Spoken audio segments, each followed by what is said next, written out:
Because your body does everything to help you stay healthy, and your mind is the opposite. There's three: there's Vata, Pitta, and Kapha. Life is all about choices, right? And not every choice is easy.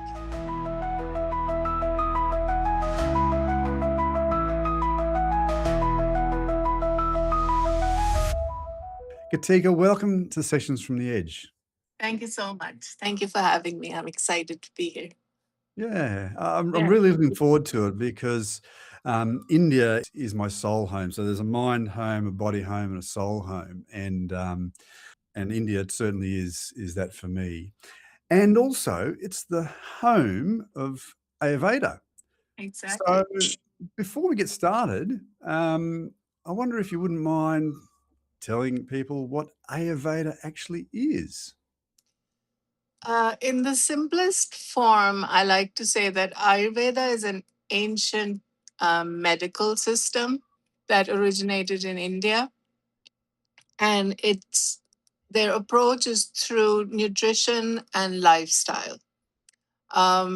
So Ayurveda does take care of people who are ill, but the goal of Ayurveda is for for people to stay healthy, and that through the simplest thing, something that we do every day, we eat every day, we should sleep every day. So just lifestyle and nutrition through an ancient Ayurvedic lens.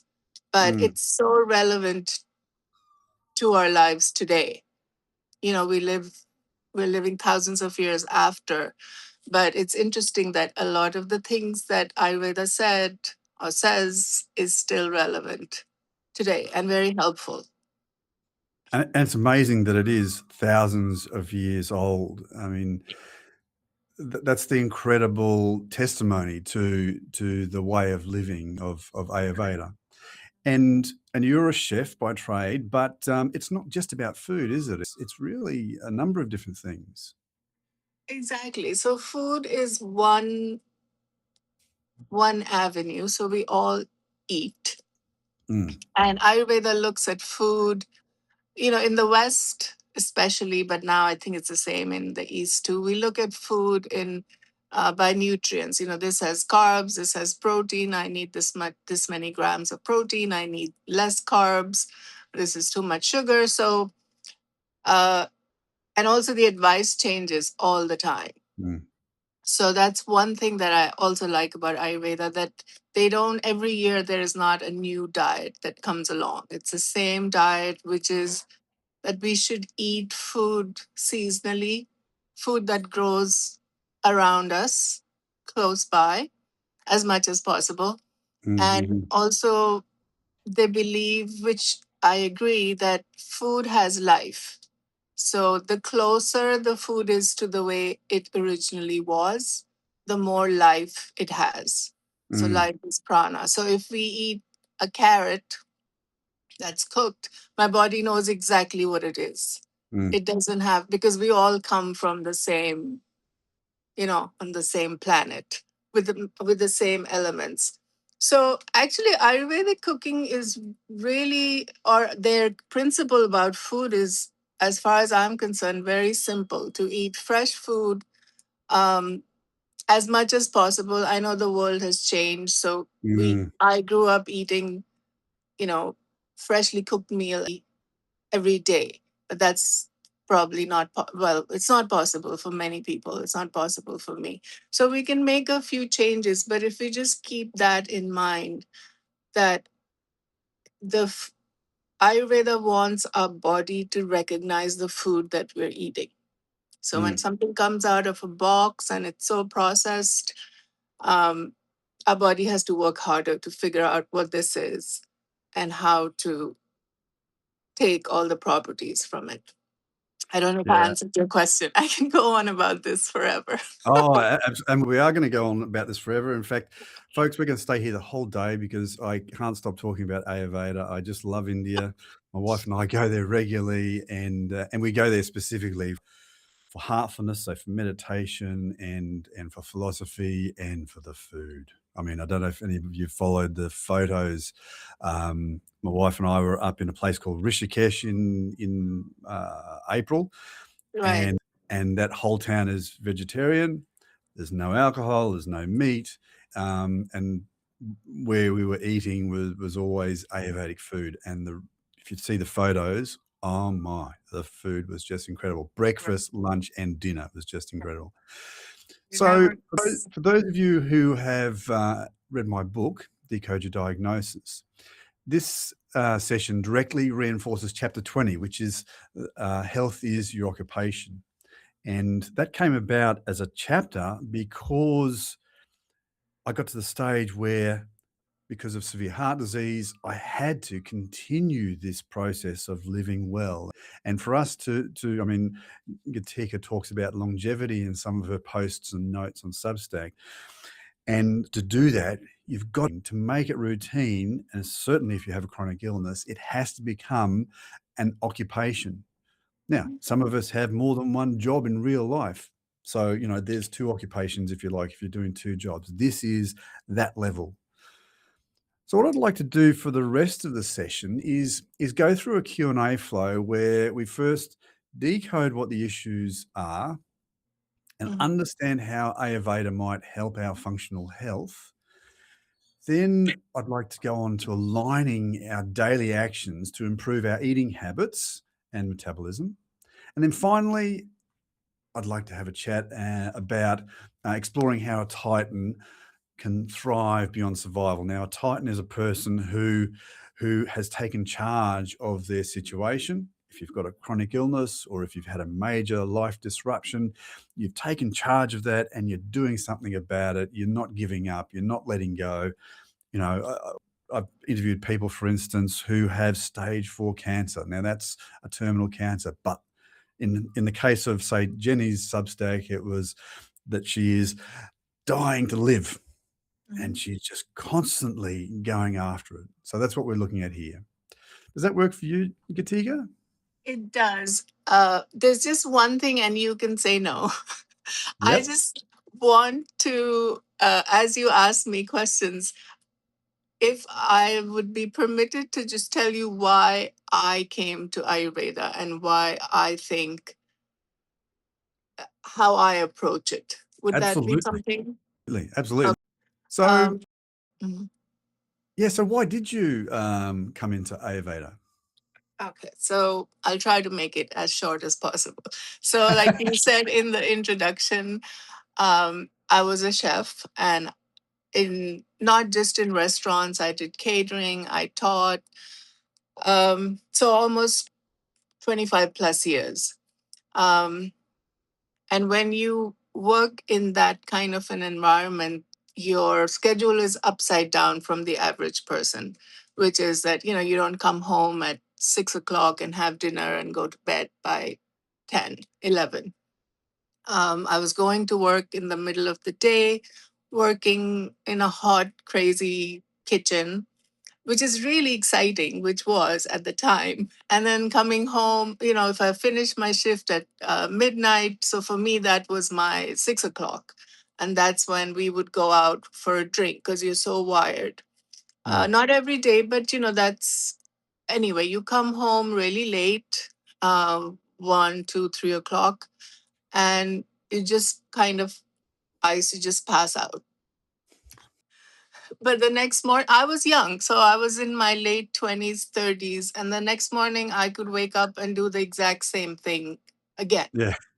And it was great. It was thrilling. It was, I got some press, the restaurants I was in, and it was just so exciting. And so that's one good thing about our body. It works for us as long as it can. So I didn't think that not eating properly, not exercising. I just thought exercising is I stand all day in front of the stove. That's exercise. And not eating uh, properly, just sort of stuffing stuff in my food, in my mouth, or just tasting things.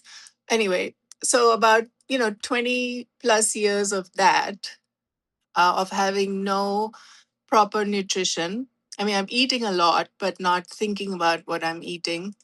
Uh, no proper lifestyle, as in uh, that I need this amount of sleep, I need to exercise, I need to meditate, I need to make my brain, be not stimulated all the time. So it starts to catch up. And I didn't know, I just thought that's part of getting older.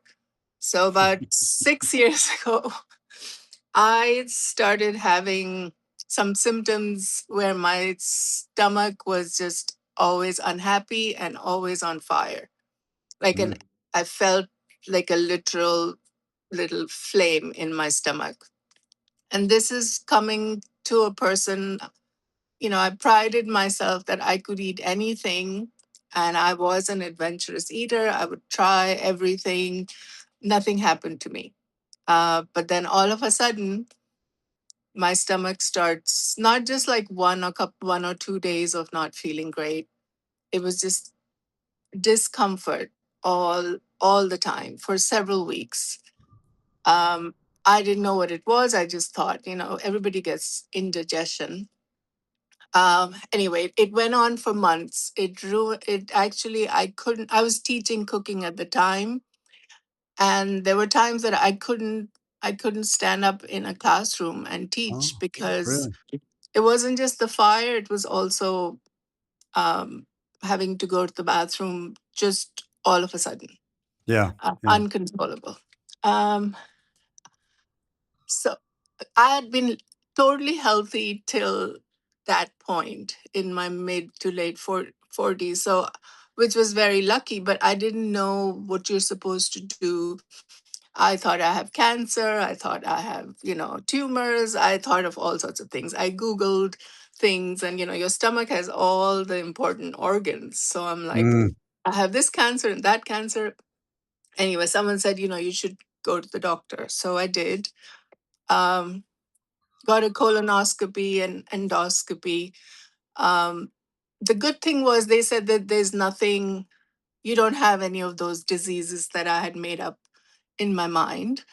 Um, and it's just your gut is unhappy, mm, and it's not serious enough that we need to do any sort of surgery or to take anything out. And I said, but the fact, I'm so happy that I don't have all of this, but how can you help? Like, what can I do?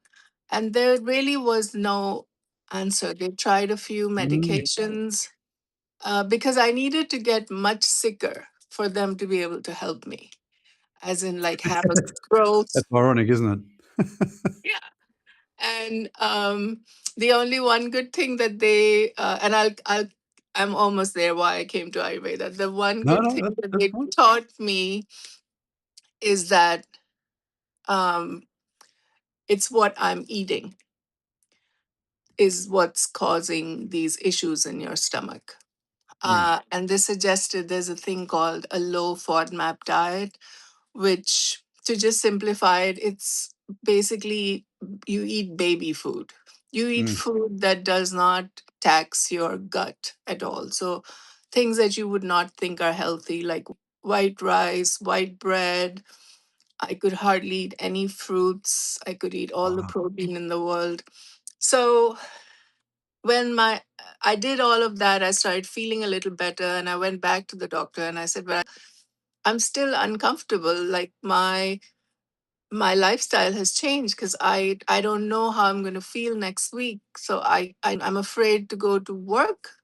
Mm, And that's when again that she said, "I wish we could help, but there's nothing that we can do mm, other than this food business that I did. But that diet is not supposed to be for an extended period of time because you can't mm. live on white bread and rice. That's No, just to calm down." you're So, missing it.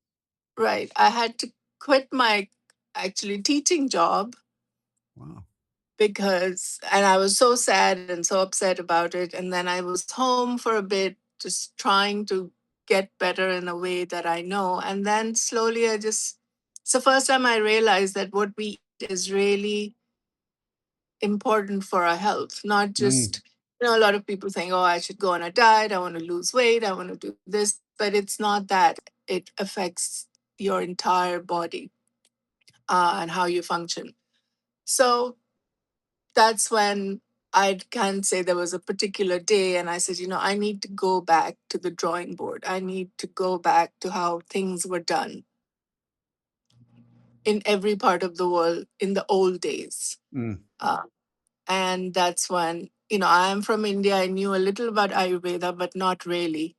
Um, just I knew the word, of course, and a few things.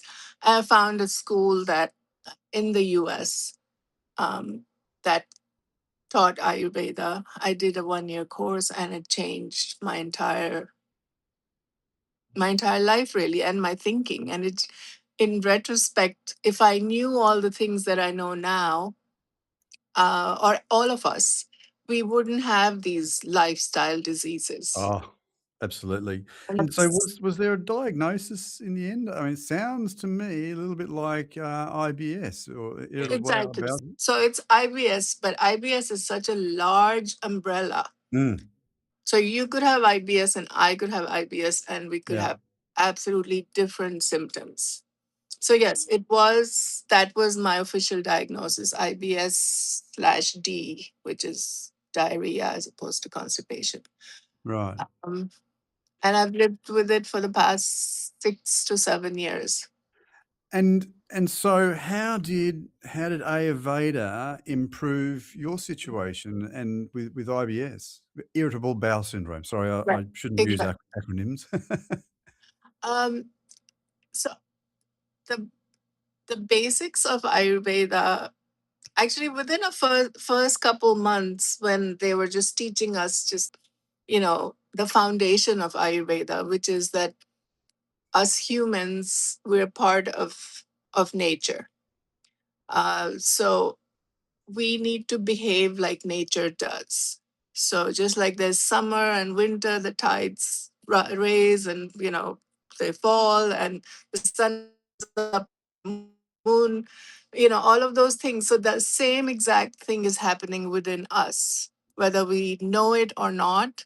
And also, since now, with technology, we can be awake all night long if we want. We can eat anything we want at any time. So basically, the thing that really changed my thinking is that we're no different from nature. Mm, So when you look outside and the tree is giving fruit, that means it's in a certain stage in its life. And it's the same thing with humans. And so nothing really surprises you, as in, a baby. When a baby is born, baby's job is to grow and get stronger. And then, they have like three different periods. And then there's your adulthood. That's when you should be your healthiest, when you do most of your life's work and thinking. And then as you grow older, it doesn't mean that now you're old, you should just sit down. It's just that it just like we're not surprised when the sun comes up in the morning. Similarly, when you reach a certain age and certain things are happening, we're not surprised. mm. It's just that we're following a rhythm. And we I think in the modern day, we've actually forgotten that rhythm. I mean, Mhm. birds in particular, they'll go and have certain foods based on what's happening to them physiologically. They just know that, oh, somehow they figure out that I'm feeling like this, I'll go and have this particular berry or this particular insect or whatever. Um, I don't think we pay enough attention to our physical symptoms because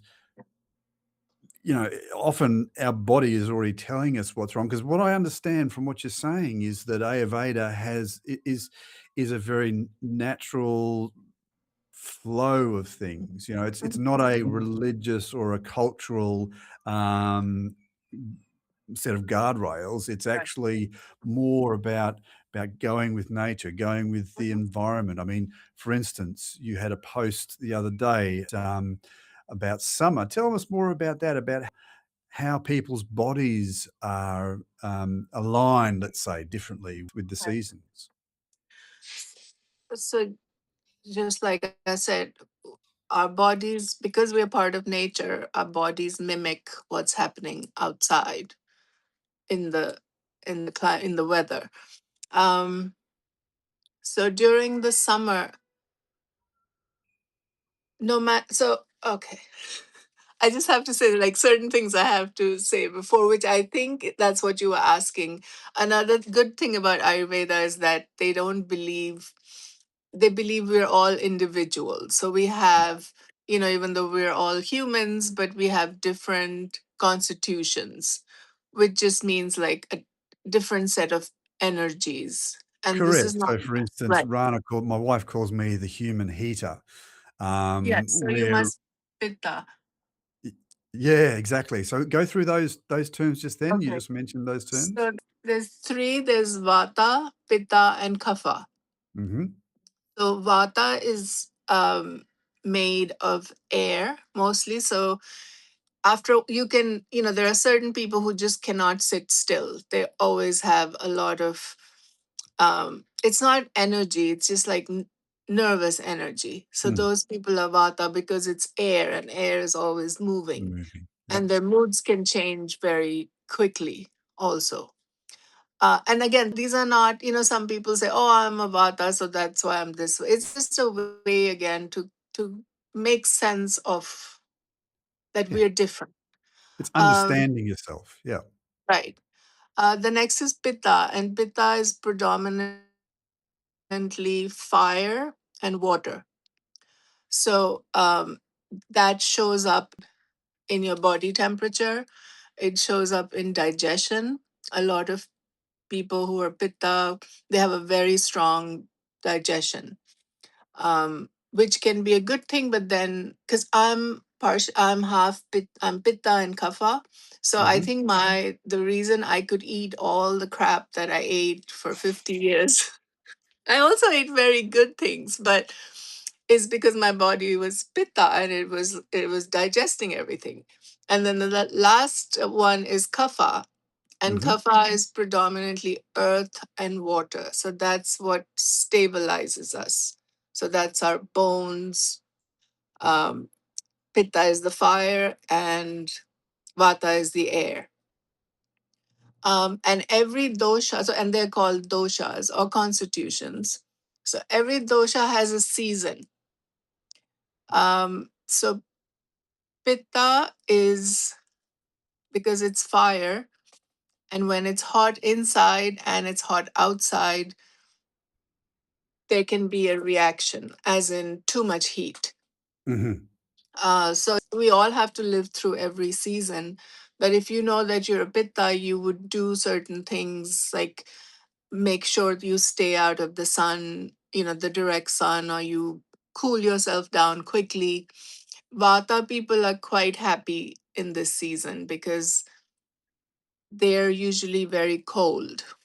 Yeah, that's my wife. Yeah, she gets very cold very easily, and Right. And knowing this, it really makes sense because I don't know if that was the post, but for years I I have never liked summer. I still don't like summer. I just wish that I could just sleep through summer and wake up in the fall. But I would see people around me and they would be so excited. They're like, "Oh, it's summer! It's so great! I feel so great!" And they look great, and their skin is, all healthy. And then for me in the summer, I just wither. I'm unhappy mentally. I feel hotter than most people. But then I understood that, okay, this is not my season, but I still have to live through it. But I can do certain things. I can eat certain foods. I can cool myself in certain ways that it becomes more manageable. And then mm, during the winter, I'm this happy person, and people oh, are so miserable. And I'm you and like, me I both. love I it. mean, Australia is the summer country. I mean, it's the middle of winter here. Like, what was the solstice was a couple of days ago for Right. winter. here I've got the windows open and I've even got a fan on to get some air blowing because I'm hot because of Yeah. these, the lights and so on. So yeah, it really, I suppose, the core essence, if you really strip it all back in terms of Ayurveda, strip it all back for our systemic inflammation and for our eating habits and all those symptoms and side effects of being human. If we understood which dosha Mm-hmm. we actually were as a person, Mm-hmm. then we could probably solve most of our symptoms and side effects and issues in life, couldn't Right. we, in terms of that Yeah. physical body? And there are people, if the minute the baby is born, they can figure out Mm, their doshas, and the when so you know what's good for this child as they grow. So a lot, if you start this early, which obviously a lot of us didn't, mm, they will not develop a lot of the lifestyle diseases that we all have mm, today. mm, mm. Because there's an understanding. And again, we all know, we hear. I actually was reading an article this afternoon that how important sleep is. So we know Yes. that. But Ayurveda explained why it's important, because that's the time when your body is digesting food and experiences and everything that happened in the day. And it happens at different times. So from 10 to 2, that's when the digestion is happening. From 2 on, that's when the cleaning, there's everything that is in the body is being cleaned out. So if we don't sleep, so if you just sleep at 3 in the morning, and you sleep for 8 hours, you still got sleep, but the quality is different. Your body Yeah. didn't have the chance to do its digestion and to do its cleaning out. And of course, we cannot live an ideal life. There are people who work night shifts and, chefs, but you can do the best you can with when you know these things, that I'm not, sleep is not this thing that you do because a lot of people I know say I'll sleep when I'm dead. And it bothers me so much, even before I knew I Ayurveda, I because used what to is, I used to say that uh, myself. So if you're a tough I person had like you. life before I was diagnosed with severe these chronic illnesses. And I basically say I lived two lives. I lived the life beforehand and the life I live now, and they're totally different. And like you say, I used to say, "Oh, I'll be sleeping when I'm dead," and used to eat a lot in restaurants Yeah. because of the lifestyle that I had, traveling all the time for work, and I enjoyed alcohol. Yes, my wife and I both agree that we were high functioning alcoholics, which is basically the A modern lot of, world. yeah. And when you talk about that, it's, a couple of glasses of wine at night at dinner at home. My wife and I Mhm. don't go out a lot, but, we used to enjoy that, and a couple of whiskeys before that, after you got home from work and so on. So, that was the sort of level we're talking about. But It now adds up. Yeah. what I'd like to do now is move along to thinking about alignment in terms of how can we align our daily activities, um, and how can people who might be listening to this podcast align their activities? Because in the alignment framework, that's the framework that the book's written around. Um, I emphasize that small is powerful. Yeah. We all try to make these huge changes. We all try to make the massive reinvention of ourselves in day one, and it just doesn't happen because it falls over. You've gone too far. So, based on the whole concept of small is powerful, what are two concrete shifts that, say, somebody who's time poor? I mean, you live in New York, which is, the world's center of time poor people, according to It the is, well, television yeah, anyway. it's just harder to, but okay. Yeah. Yeah, yeah. So Uh, how could people, what are two things that people could implement today to stabilize their digestion? Because from what I've read of all your stuff, digestion is pretty important and key to all of this, isn't it? yes. So, yes, digestion and a thing that Ayurveda says that I really like. So we hear that you are what you eat, but Mm. Ayurveda says you are what you digest. Ah, Because right. you could eat the best food, best for you, and nutritious and healthy food. But if your internal fire, which is your digestive system, if it's not Mhm. working, it's not accepting the food. So it's not digesting it correctly. Um, so, yes, there's a lot of emphasis on digestion. So, I'll give you two very simple things. And I totally agree with you. There are people who say, from tomorrow, I'm going to quit everything. I'm going to quit smoking and drinking and eating meat, and I'm going to go to the gym, at 5 in the morning. And they've never done that. And by like maybe day three, you can't sustain it because now Mm. you're just wanting to be a different person. So, one thing I would say is if you just remember that we are part of nature, that that helped me a lot. As in, when the sun rises, that's when we rise. When the sun is highest, which is from noon to 3, that's when our body is most active, our digestion is most active. So if you can eat your largest meal at that time, Mm. I cannot do it. I have tried, but I aspire to do that. Um, and then, as the sun sets, we should start kind of Winding uh, down. winding down. Um, and the other thing, and yeah, food. So it's hot in Australia a lot. I was there for a couple of months in Sydney. My cousin lives there. Oh, yep, yep. I'm just telling. Um, s- Another very modern way of a lot of people think that having smoothies and yogurt and salads, that's very healthy. Uh, no, and there's a lot of either uncooked food that is eaten during the summer, um, and also juices and things.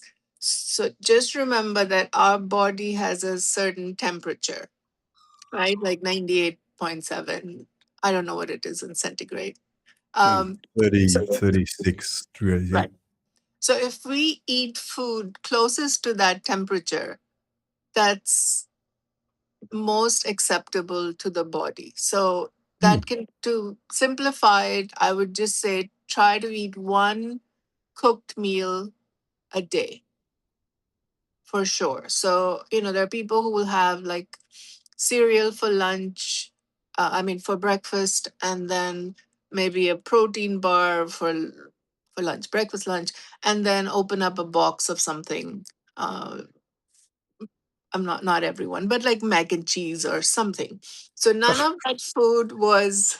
I'm just being a little excessive, Yeah, but yeah, yeah, sure. one is none of that food had any life or prana. No. So what we had mentioned earlier that the closer the food is to its natural state, the better it is. But just to add one thing on top of it is that when food is cooked, even slightly, the body is much more, it's easier for the body to accept it and take the nutrients. Mm-mm. So that's one thing. And then the other thing, which was really hard for me, and I'm more successful at that, is if I have nothing going on, I will get into bed at 10. I may not fall asleep at 10, but just just knowing that my body has a lot of important work to do from 10 p.m. to 2 p.m., 2 a.m.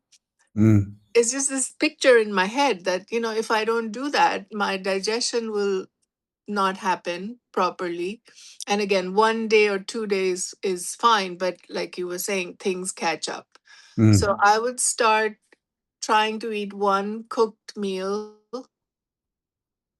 that is not from a box or a bag a day. if possible, and to sleep the earliest that you can in your whatever your life is. So if you have a friend, she doesn't go to sleep between, till 3 in the morning, but that's because she doesn't have to wake up. And now that she knows what the body does at from 10 to 2, she doesn't sleep at 10, but like it's come down to midnight. So I think those are like two very small changes that one can make without, I don't think it's that difficult to do. And so then a situation where they can't get fresh food or they are less inclined to, maybe they travel a lot or whatever, what sort of things could they do to get as close to the origin of the food as possible? Um, you're right. Actually, I wrote a piece last year. I was traveling. I don't travel for work or anything, but I was going to Germany to visit some relatives. And that's when spices become your friend. Okay. So there are spices are these little energetics that have so much power in them. So they're not just they do make your food taste good, but they're also something that you can do to um, help you during the time when your life is not your regular life. So, for instance, when you're traveling, so when you travel, you become very vata. Vata is air. So, Mhm. nowadays we can fly from one part of the world to the other part of the world very easily. But the body doesn't, it takes a long time, it takes a while for the body to uh, adjust. Yeah. So a lot of people have, constipation, mostly constipation. Some people have diarrhea. So I recommend the simplest thing is fennel seeds. I'm actually drinking fennel tea right now. All right. Uh, so fennel is a spice that helps every kind of constitution. It just settles you Right. insides. That's fennel that we have after an Indian meal, isn't it? Right.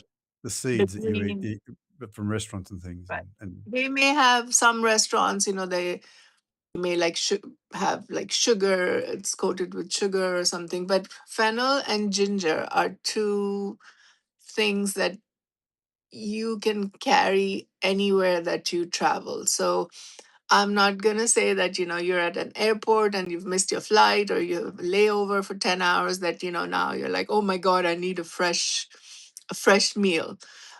You have to eat what they have. But you can ask for a cup of hot water and just put a little bit of fennel. So just make a fennel tea, and mm, it helps with your digestion and also your believe in the power of the mind. So when I'm drinking that, I just say, this is helping me, this is calming me down. I'm not going to have any, uh, I'm giving my insides a hug. So when you can't really control what's happening, there are small things you can do. You could change your breathe, learn how to breathe to make yourself calmer.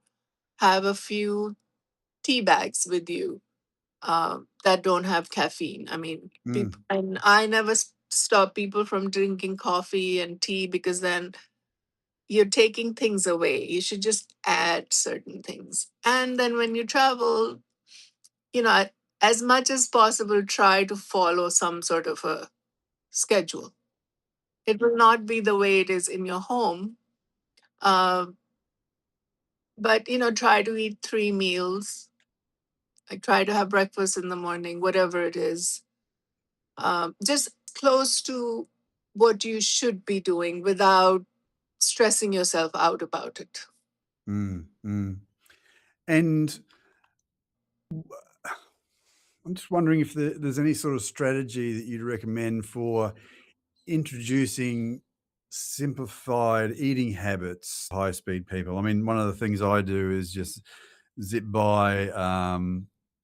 I do travel. I don't travel as much now because it's a choice, But in Mhm. the past, I used to travel a lot, and I'd sort of swing by a local 7-Eleven or whatever, pardon me, shopping, we have supermarkets around, and just grab a bit of fruit and maybe a carrot or something fresh off that. Is that, does that sort of thing work? Is that Yes, because it's natural food.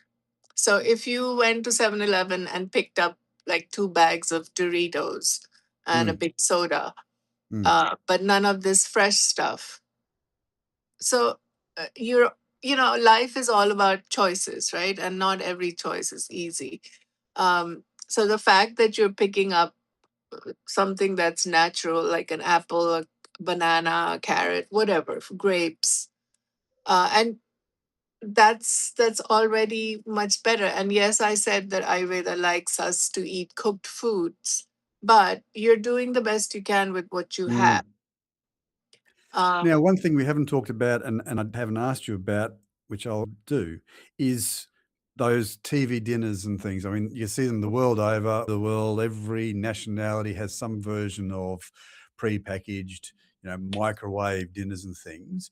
What's your perspective on microwave food and those sort of pre-cooked TV dinners? so there's two separate things. The microwave is one thing, and the TV dinners, Mm. which, by the way, when I came here in the mid 80s, I had never seen anything like that. And I didn't know what a calorie was. So I used to eat the Hungry Man, which is like supposed to be for a man, but it wasn't. Um, I would say if we follow the principle of eating food that's alive or halfway alive, anything that is a traditional TV dinner, the food is not alive at all. Mm. But things have changed. So from the 80s to today, I would just say if before the ingredient list was this big. So if the ingredient list is more than 4 things and you don't know how to say half of them, then you don't need any sort of education to know that this is not good. That and Uh, numbers, I'm told as well. So, right.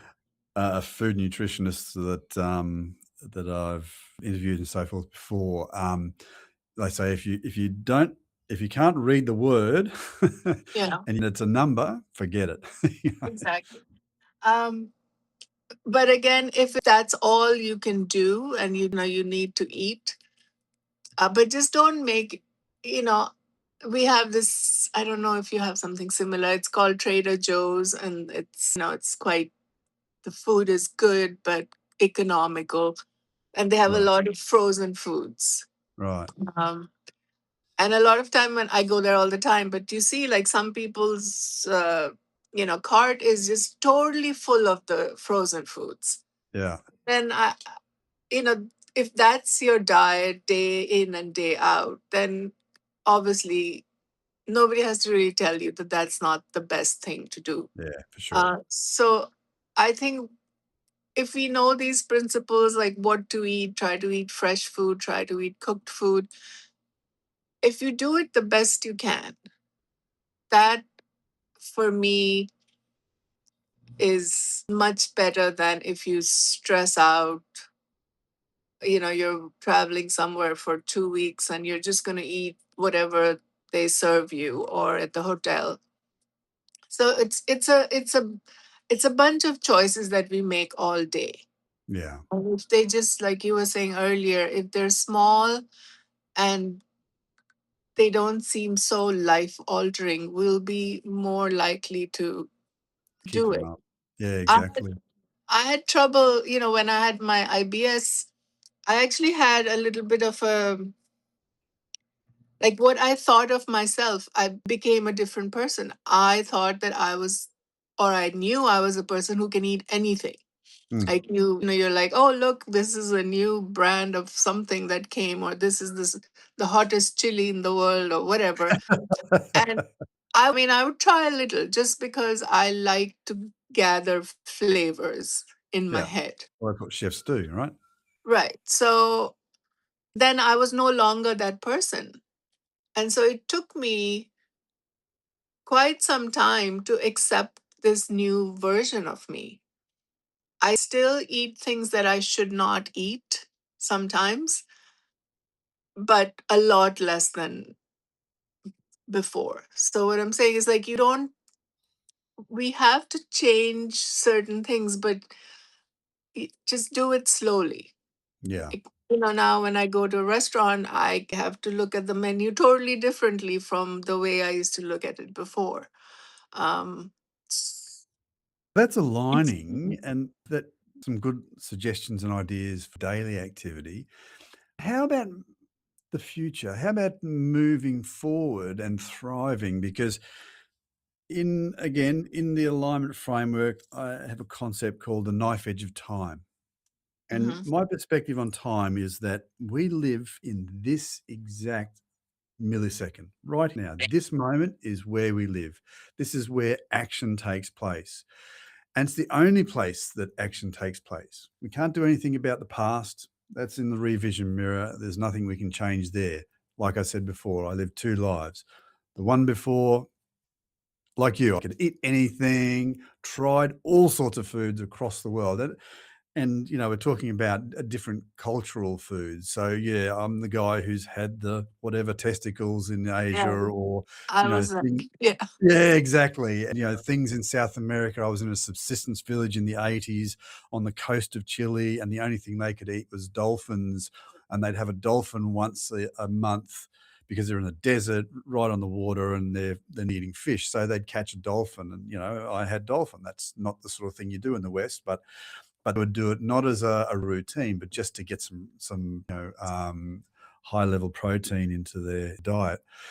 So, but what I'm saying is that that's the past. Can't do anything about that. In the future, that's going forward.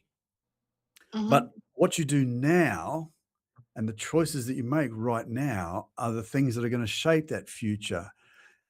And we have no idea what the future is going to be. We don't know if we're going to wake up tomorrow. We don't know if we're going to have a great day the rest of the day, or whatever. You just don't know. That's the future. So how does stabilizing our daily digestion lay the foundation or the floor for people to reinvent in terms of their future self? that's a good question. It's not very easy, but I Well, can let's you try. by easy I don't mean like uh, it's quite a complex, Yeah, question, and sure. it'll be different for different people. Um, but there are certain things about rhythms um, that make the rest. So if you have a certain kind of something that you do every day at a certain time, um, it just sets you up for the rest of the day in a certain way. Like it's that you're not letting life happen to you. You do planning something can. So like you said, it's true that we don't know what's going to happen tomorrow, but yet when people say live like this is the last day of your life, I don't believe in that, because if Mm, I have just $100 left, I'll just use it today because tomorrow so what I'm trying to say is we're humans, and we can make choices. And if we just understand the way you said it so well, that whatever I do today is going to show up for me in the future. And when you're a younger person, you know, when you're younger, I have this philosophy that we were built in a way that you think you'll be young forever and that you live mm, forever. And that's what makes you take chances. You're not as cautious. So it'll be different for everyone, but if you just decide that my body, things don't happen randomly. So if your stomach is upset, or every time you eat a certain thing, you have a certain reaction. It's a series of things that happen that then show up in our body. So like if you don't sleep for a week or don't sleep well for a week, You could be cranky and irritable, and then if we look at it in the modern sense, they'll give you something for the being cranky and irritable, as opposed to why did you get cranky and irritable. So again, I'm not answering your question directly. All I'm saying is That's right. our life is a series of choices, and I'm also an example of someone who didn't believe in any of this. I just thought, I can just do whatever I want. I can eat what I want. I can sleep when I want, and everything will be fine. And that's true to a certain extent, but then it catches up. And, when I look back, I wish that I knew what I knew, but, you going forward, you can do things. So I would just But you've pick got to enjoy any. life as well. Well, that's true. So that's why when I said, like, I will eat a slice of pizza, even though that the New York cheese, the cheese pizza can be a lot, and my stomach is like, "What are you doing?" But if it's the right situation and I'm with friends and everybody's having a slice of pizza, I'm going to eat it too. But then I won't eat it the next day and the next day and the next day No. because I know. So, yeah, I think You've got to have, enjoying life is very important. yeah, you've got to have yourself, and that can be different meanings on what you're doing or what you're eating or where you're at or whatever. I noticed one of your notes a couple of weeks ago, I think it was, um, you were eating an ice cream and you were just happy that you were eating an ice cream. You said, "Okay, this is not Ayurveda, but hey, it's Right, enjoyable." right. So functional health is about mind, body, and soul, Mhm. and eating, the nutrition side, the digestion side, that's about the body. But what enjoyment bit? What in terms of the mind and the soul for that matter, how can you enjoy eating or living an Ayurvedic lifestyle? I think I'm still trying to figure that out. I think what's important is because sometimes my mother, she's like, "You talk about Ayurveda, look what you're doing." I'm like, I have never said that I'm perfect. I don't live on a mountain.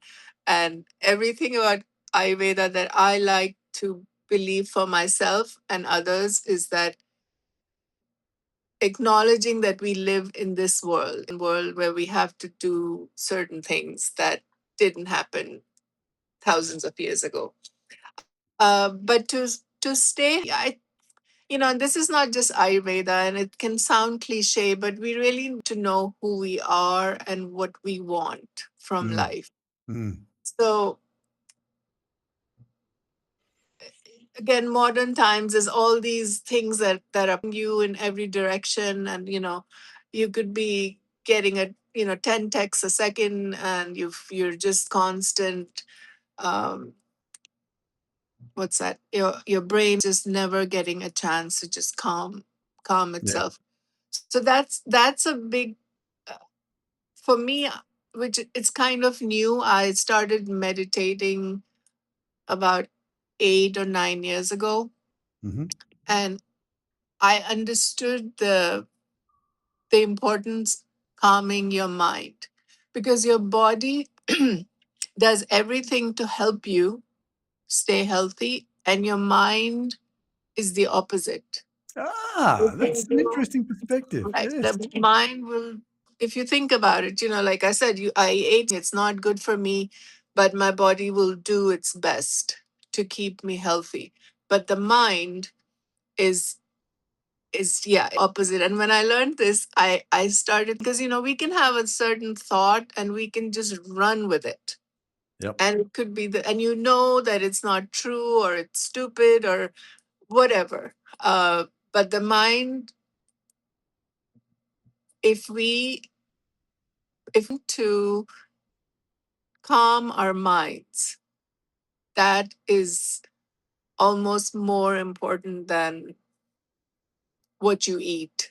Mm. Almost, because it's, and also interesting that Ayurveda says it's not only the food or the drink that we ingest, it's also, the the you watch or the people that you're with. So all of those things are also considered intakes, and that can also wreak havoc on your entire self. So, if you're eating the best food and you're exercising, but you are stressed out all the time, or people around you are just toxic or make you unhappy. So all of that is also affecting us. So we have to, and again, like I said, this is not Ayurveda per se, but like we have to build some sort of a, like a lot of times I say the kitchen is closed. So it doesn't matter if you're hungry or not. So there's a time, 9 o'clock, I don't get any more notifications on my phone. Mm-hmm. I will look at, I mean, I'm not saying that I mean, I still look at it, but it's just, I'm telling my body that, and my mind, that now we're winding down. So not to always be in this state of frenzy, which a lot of people in the modern world seem to thrive on that. But just know that we're not, like, you're not special. Like the No. body and the mind needs what it The needs. f the functional the functional health of the body in general, forgetting about the individual. So the individual is that deviation from the general, okay? So the functional self, there are things that all humans need to do regardless of where, I mean, a classic one of the directors. I was a CEO for a while before that heart diagnosis, and one of the um, shareholders, directors of the group that I was working for, he prided himself on the fact that he could only, he only needed 2 hours sleep a night. Now, I won't go into the details of what happened to him after that, but I can tell you it didn't end well, because the body needs, regardless of how good you are or who you are, the body needs a minimum of 7 hours sleep on a regular basis. Yes, you can. I mean, I had a couple of weeks ago a 3 hour night. I just, I'm whole. I've got a team that we're creating an agent for people to use 24/7 around the Formula for Life and the alignment framework activities. And I woke up and had to do database design in my head. So I just designer could do their thing that day. And I had an interview that morning as well. So my brain sort of gets a bit switched on in those cases like today. Mm. And so there's those special times, but the rest of the time we need to Exactly. Well, generally that's what do. it is. So that's Mm, just an anomaly. So mm, we all have restless nights. We don't. Or we're very busy. We don't. Use our mind a lot, or we're mm. around people who stress us out. But then it's a choice again, and also an Totally. understanding that my body can only do this much, and then Mm, I have to do something for it, which is absolutely. not again something I ever used to think of. My body, I'm in it, but it was just a thing. Like this is me, but it's a machine. We're an organism, We and are. we have to. And as humans, we also, so we've talked about mind and body, but I'd just like to, before we go, I'd like to touch on the soul. And one of the things our soul likes is in the humans is to mentor people. And so how can somebody who, say for instance, we've gone through that stage, we've decoded what our issues were and we were able to align our lives and move forward and so on. But then how can we, without being overbearing and without being pushy and so on, is there a way we can mentor others around Ayurvedic techniques, Ayurvedic philosophies, or just ways of living? Well, one answer would be that you do it by example. Hmm. Um, which again, I'll be honest, you look at me, I'm not like this Ayurveda queen. Um, I mean, that's the thing. I thought where you were going, like with the soul as far as that goes. But so what you're saying is that when you have learned something that is helpful and good, you would like to share it with others. Yeah, well, typically Maslow's hierarchy of needs, which we all sort of learn at some stage in Yeah. life, Mhm. suggests that, you know, when you get to that top order, that you're interested in sharing your knowledge and helping us grow. So it's more about extrinsic rather than intrinsic sort of So, values. And I was just wondering, it's not a question I normally ask, but I thought, well, you know, one of the things about Indian culture, and given that Ayurveda is from there, is that sort of mentoring and growth perspective that it typically has. I mean, you know, everywhere you go, there's always yogis. Now, yogis are people who are presenting us with philosophy and thoughts and ideas or training, if it comes to say yoga and so on. But yeah, I was just wondering if there was something in that's sort of supporting others and growing them with those philosophies. actually, there is, um, and this is like you said earlier. So some people can take Ayurveda as a spiritual um, science, Mhm. and there is some sort of spirituality to it. But one of the things that we were taught when I went to school is, we were studying to be able to share it with others. And a lot of us wanted to have a business, we wanted to have clients. But one of the most important things that they taught us is, we all need money and we have needs, like you said, but you have to put aside some time to help others, because you will get more out of it than the person. So I don't, not that I know of, I could be wrong, but they do believe a lot in community. Mhm. That's not a very Ayurveda specific thing, but No. just like, um, we're not we're not an island. Um, so when we're with like-minded people, that that helps soul and Mm. how we feel. Um, but there's something that, which is you had asked earlier, like, how do you share your knowledge? Mhm. And that's something that I'm very sensitive to because of the way I am. So if someone just comes at me and says, you know what, you need to do this, and look at you, and this is all wrong, and I may not have asked you, or you're making me feel bad about myself, it's never going to help. Mm. So one of my favorite teachers in school would say, if you if to you and they say that they drink 12 cups of coffee a day, and you're like, oh my god, that's crazy, they'll never come back because you've made them feel bad Mm. about what they do. So there's a way, and that could be Ayurveda, that could be psychology, that could be how humans are. You meet the person where they're at. So sometimes somebody really is looking for knowledge. So somebody could say to you, oh, you look so great, or you look so calm all the time, you look so healthy, and I'm always stressed. And that's the time that you would share something. So Mm. I I don't know Ayurveda long enough to know if they have something specific, but I know that we are all humans and we need each other. And I also know that helping someone makes you feel much better than the person.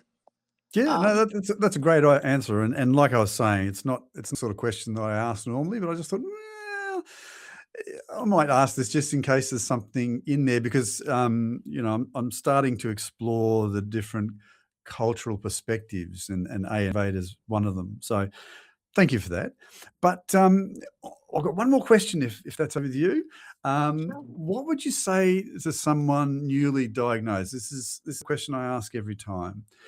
So what would you say to someone newly diagnosed with, say, a chronic illness, or they've just been through a life-changing event? Um, so if they're experiencing major life disruption, what's something you would say to them? Just one thing.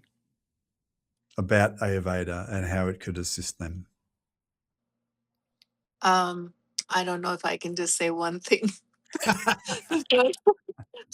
Big one. I'm not very succinct, but I would, and it's easy for me to say right now, but you know, trust that there will be a way. So don't panic if you can. And just know that your mind is a really powerful thing. So even if your body is doing all sorts of things and you just got a diagnosis, that at this moment you don't know what you're going to do, if it's going to be modern medicine that'll help you or any other medicine, but you know that you have, your mind can be your best friend.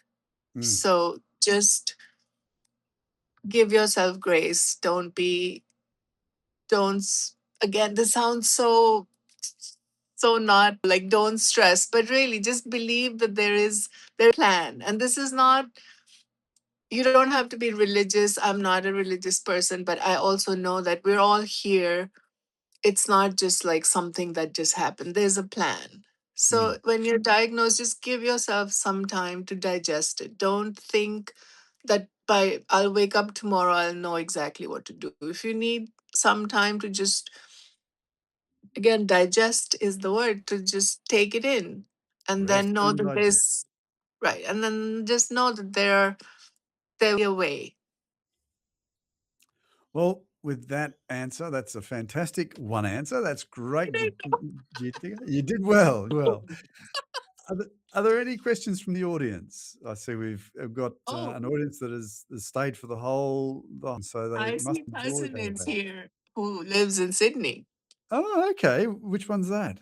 She's Ammu Amu. Nagpa. Ah, Amu. I go to Cronulla quite a lot. My wife and I have an apartment down there that we put on Airbnb, and so maybe 3 times a year we come down your way. So So which yeah. city are you? I'm in Brisbane, so I live permanent summer basically. You know, we're talking about summer. As I say, it's winter here, and it's what I suppose you guys have as spring in New York. You know, I've never. There are plenty of children in Australia who've never seen snow, for instance. Yeah, I mean it's the Yeah, same in India. A lot of, India is almost yeah, a continent. So yeah, there are yeah. parts of India you've never seen snow.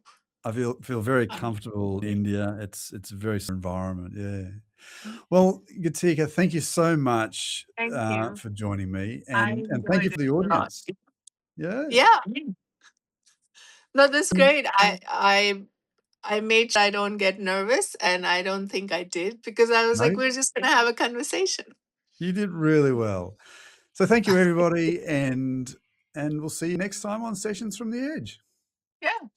Okay. See you Take later. care. Say Bye. namaste. Namaste.